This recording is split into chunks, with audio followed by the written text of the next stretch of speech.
सम्मानित सीएसपी श्री वास्किल जी, श्री योगेश अग्रवाल जी, स्कूल के डायरेक्टर्स कपिल माहेश्वरी जी, लोकेश मुरवाना जी, principal Tiwari madam, सभी अदर टीचर्स एंड पेरेंट्स और प्यारे बच्चों, बहुत ही खुशी की बात है। सबसे पहले मैं बधाई दूंगा डायरेक्टर्स को, उन्होंने धार जैसी जगह में एक अच्छे स्कूल की शुरुआत की और निरंतर आज 7 वर्ष हो गए हैं और स्कूल का बढ़िया संचालन और अच्छे बच्चे अच्छी शिक्षा के माध्यम से तैयार कर रहे हैं, उनको बधाई। जिन बच्चों ने आज यहाँ प्राइज लिया है उन सबको भी मेरी तरफ से बहुत बहुत बधाई। देखिए, जीवन में कहा गया है कि पूरे जीवन में आदमी को सीखना होता है, वो ऑल टाइम स्टूडेंट होता है, आखिरी दम तक उसको। जैसे मैं एडवोकेट हूँ, मुझे आज भी पढ़ना पड़ता है। अगर सीएसपी सर हैं तो उनको भी नया नया कानून आता है, अमेंडमेंट होते हैं, उनको भी सीखना पड़ता है। हर दिन जीवन में आदमी को सीखना पड़ता है, परंतु सीखा कैसे जाता है ये स्कूल सिखाता है।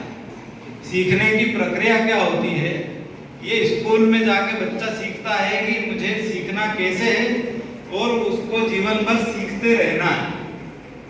और जब व्यक्ति ये निश्चित कर लेता है कि मुझे जीवन भर सीखते रहना है, तब वो हर दिन हर कदम पे निरंतर प्रगति की ओर अग्रसर होता रहता है। उसकी प्रगति कभी थमती नहीं, रुकती नहीं। चाहे वो बिजनेसमैन बने, चाहे वो ऑफिसर बने, चाहे वो राजनेता बने, चाहे वो किसी भी लाइन में जाए, परंतु उसका लक्ष्य होता है कि वो उस फील्ड में शीर्ष पे पहुंचे। एक्चुअल में ये भी ज़्यादा महत्वपूर्ण नहीं है बच्चों के लिए कि वो किस फील्ड में जाना चाहते हैं। आप किसी भी फील्ड में जाएं, ये बहुत इम्पोर्टेंट नहीं है, पर आप जिस फील्ड में जाएं उसमें आप सर्वोच्च स्थान पे पहुंचे, ये बहुत महत्वपूर्ण है। अगर आप फिल्मों में हो और अमिताभ बच्चन हो, अगर आप क्रिकेट में हो सचिन तेंदुलकर हो, अगर आप पत्रकारिता में हो और खुशवंत सिंह हो, या अगर आप किसी भी फील्ड में हो, आप राजनेता हो, चीफ मिनिस्टर हो, प्राइम मिनिस्टर हो, किसी फील्ड में अगर आप मुकाम पे पहुंचते हैं तो वो बहुत बेहतर है। और उसके लिए आपको निरंतर अपने लक्ष्य की ओर अग्रसर होना होता है।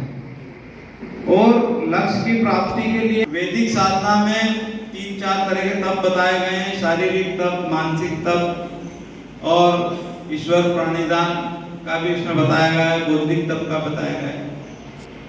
उस तप का मतलब होता है, जैसे सब तो मतलब आदमी डेवलप हो कि चाहे मुझे गर्मी लग रही है, मुझे ठंड लग रही है, मुझे थकान हो रही है, पर मैं जब तक प्रयत्न करता रहूंगा जब तक कि मैं अपने लक्ष्य को प्राप्त नहीं कर लेता।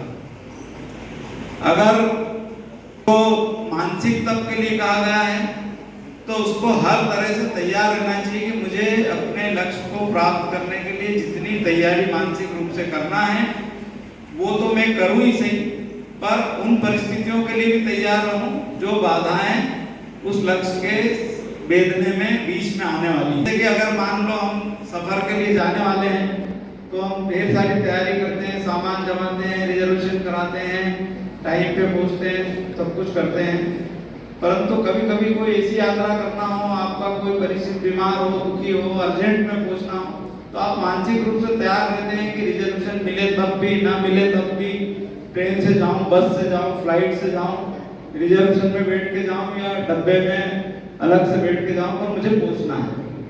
तो जब इस मानसिकता के लिए तैयार होते हैं अपन, तभी लक्ष्य को प्राप्त कर सकते हैं। और ये जो सारी सीख है कि हमें अपने लक्ष्य को कैसे प्राप्त करना है, हमें अपने कार्य के प्रति कितना समर्पण रखना है, कार्य के लिए कितनी तैयारी करना है, ये सब बच्चा स्कूल में सीखता है। और जो वो बाल्यकाल में, तरुणावस्था में या युवावस्था में सीखता है, वो ही सीखा हुआ उसके जीवन पर्यंत काम आता है। उसी के अनुसार वो अपने जीवन यात्रा में विभिन्न विभिन्न लक्ष्यों को समय समय मिलता है। मैं आप सब विद्यालय से जुड़े हुए लोगों को इस बात के लिए शुभकामनाएं देता हूं कि आप अपने प्रयत्न में निरंतर सफलतापूर्वक कार्य करते रहें और उन सभी बच्चों को सारी शुभकामनाएं देता हूं जो अभी जीवन की शुरुआत में सफलता की ओर अग्रसर हैं और वो नित्य नए नए कदम उठाकर अपने कदमों के माध्यम से आगामी जीवन में सफलता की ओर अग्रसर होते रहेंगे। आप सबने मुझे बुलाया, सुना, आपका हृदय से धन्यवाद। Thank you.